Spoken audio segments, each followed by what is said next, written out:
Right, TeeKay from TeeKay Moto.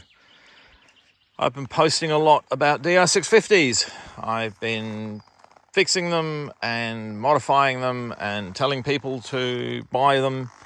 And enough people have asked me about my bike now that I thought I'd do a video. Let's see how that goes. I hate the sound of my voice when it's played back. People who know me wouldn't believe that, but that's what it is. And I've also got really squeaky boots, which is annoying the hell out of me. But I don't have any editing software. So this is either done in one take or it is not done at all. And let's see what happens. Most obvious thing you see when you look at the bike is the big white fairing done by Yankro. Yankro, that guy there.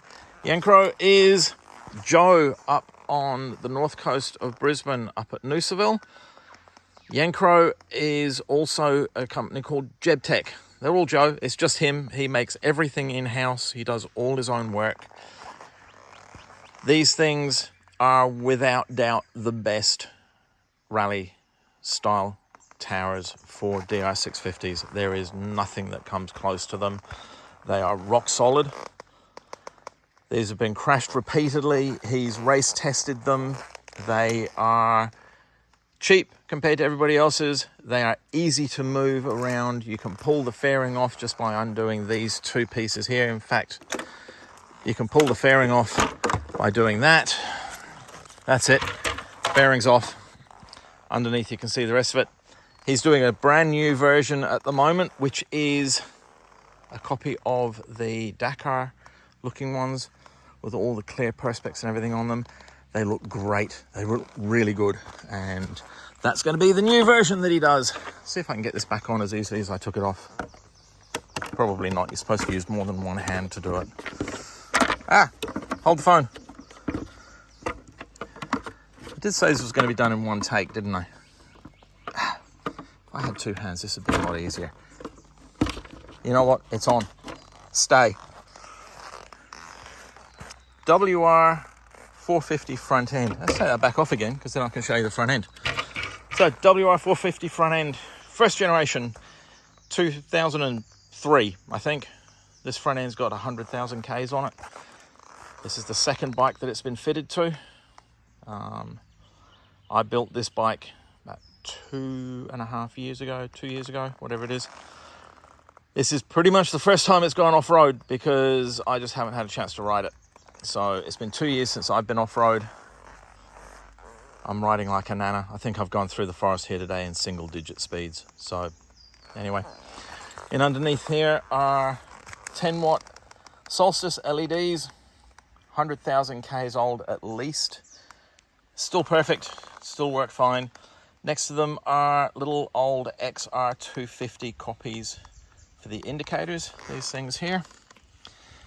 There's a company in Australia called MCS that sell aftermarket components, and you can get them really cheap. I think these were like $10 or $15 each when I bought them, but that was 8 years ago, and they've been perfect, haven't missed a beat. Same thing with the mirrors, copies of the XR250 mirrors.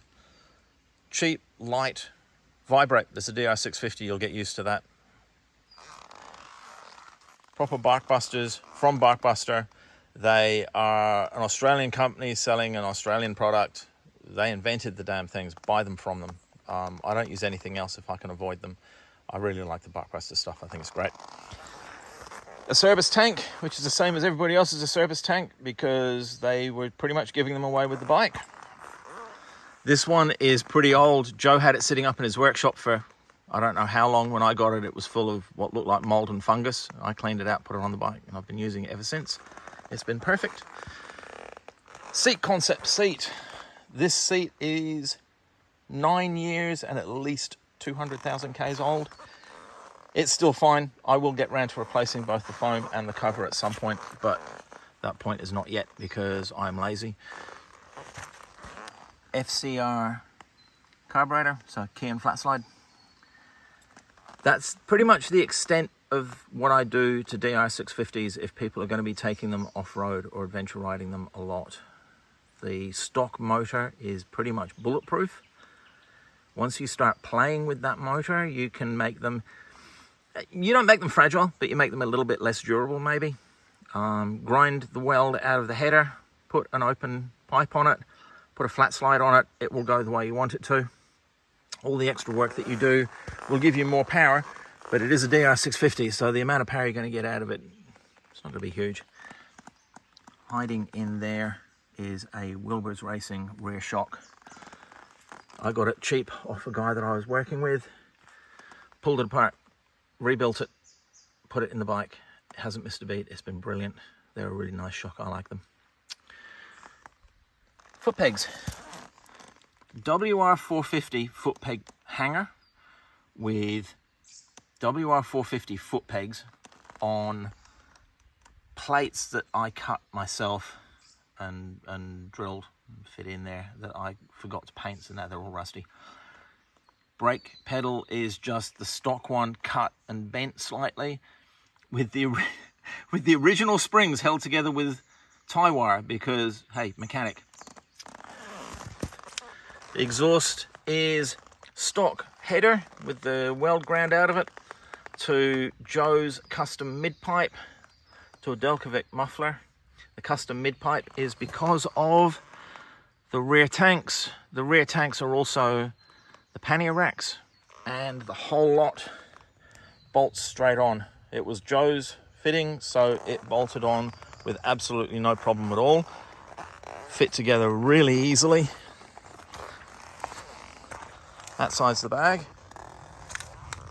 That is an old-ish, not that old, one of Andy's straps bags.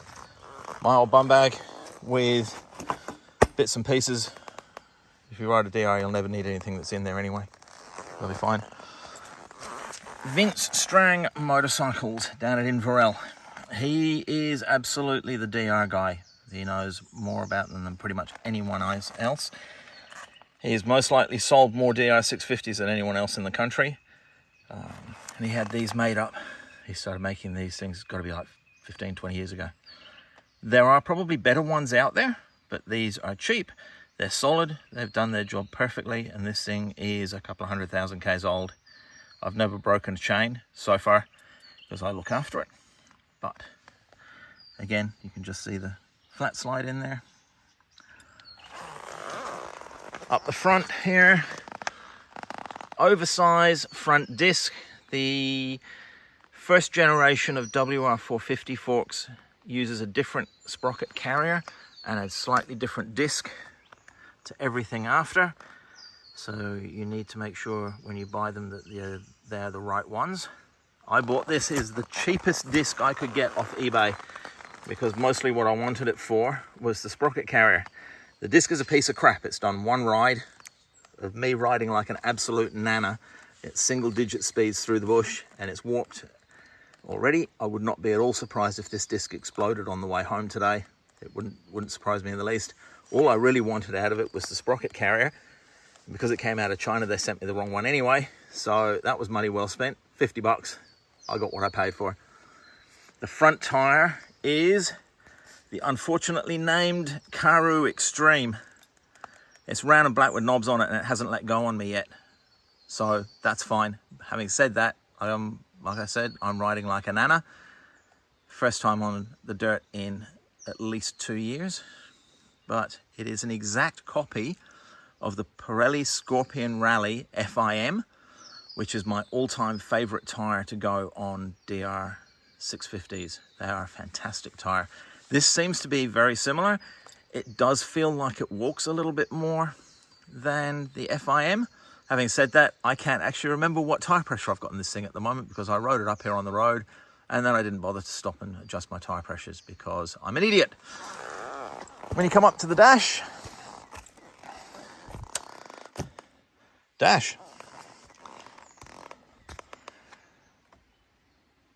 up until recently, this had, I say recently, 6 months, this had 2 ICO units, one above the other, and a 60 CSX Garmin mounted in here. The Garmin was too small because my eyes are old. I couldn't see it properly. And a customer of mine gave me his Zumo because he upgraded to something really nice. The Zumo's been perfect. It's the right size, it's out of the way. One of the ICOs was really old and it quit working. So I had this old Trailtech Vector sitting in my box that I had on an old WR. I quite like the Vectors because this little control here works like a rally computer. You can adjust all of your functions all off the handlebar switch, so it'll tell you what's happening and you can adjust them all as you go. Top triple is obviously off the WR as well. It's not the DR one, so it does not have the rubber mounted handlebars, which means they are actually where you put them and stay there. And that is pretty much, oh, better switch that back off again. That is pretty much my DR650 that when you come into Skinny's garage and you ask for TeeKay and you're talking about your DR, this is the bike that I will reference when I go, oh yeah, I've got one like that. Here, come out and have a look at this. This is the one you'll have a look at. That's pretty much it. Go away.